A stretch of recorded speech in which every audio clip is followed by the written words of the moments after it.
My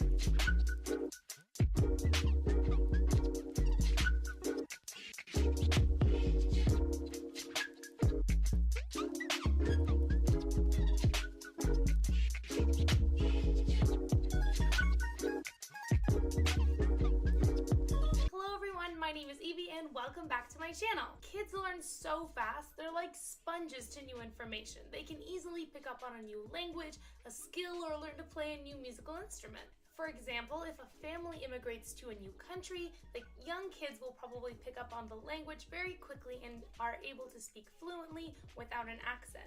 On the other hand, the parents would struggle more with the language, and once they do learn it, they may speak with an accent. This phenomenon isn't just limited to language. I learned to ski when I was 4 years old, and my parents say it took just a day or two before I graduated from the bunny hills.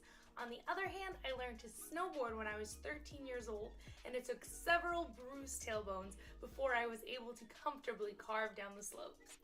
To this day, skiing comes so naturally to me, while snowboarding is always an uphill battle, or a downhill one. This phenomenon in psychology is known as a critical period. It was first popularized by Konrad Lorenz, who studied imprinting in birds. Within a few hours of hatching, birds will follow around the first living creature they see, which in nature is always their mother.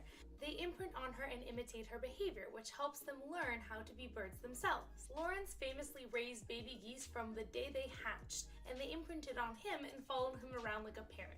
This example is adorable and shows that there's a critical period for when imprinting can happen in animals. If Lorenz had introduced himself to these birds when they were a few days or weeks old, they would not have imprinted on him because that period of time would have passed. Another famous example has been found in the field of vision. Scientists Hubel and Wiesel found that if you close a cat's eye in the first few weeks of life, they will not be able to develop vision even if the eye is opened later on in life. There is a critical period in which you need visual input to be present in order for vision to develop properly. While this critical period can vary depending on the skill and ability, it's usually in the first few weeks, months, or years of early development. Critical periods are present in vision, audition, language, musical ability, sports, and many more aspects of learning. By definition, you need to learn these things during the critical period, and you won't be able to once that period has passed. However, scientists soon realized that some aspects of learning were a lot more flexible. While learning a second language as an adult isn't easy and you might always have an accent, you can still learn a new language as an adult. Similarly, while you may not be an Olympic athlete if you start training at a new sport at the age of 30, you can still learn that sport and improve on it throughout your life. A new phrase emerged to describe this: a sensitive period. This describes that in early childhood, you're more receptive to certain stimuli and are faster to learn certain things than in adulthood.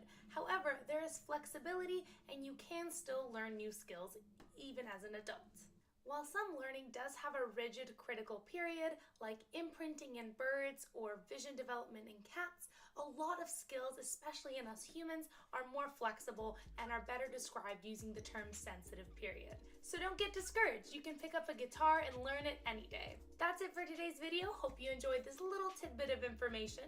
I'm Evie, and here on this show, we ask questions to get you thinking about science in your everyday life. I'd really appreciate it if you hit that subscribe button, and remember that science is everywhere.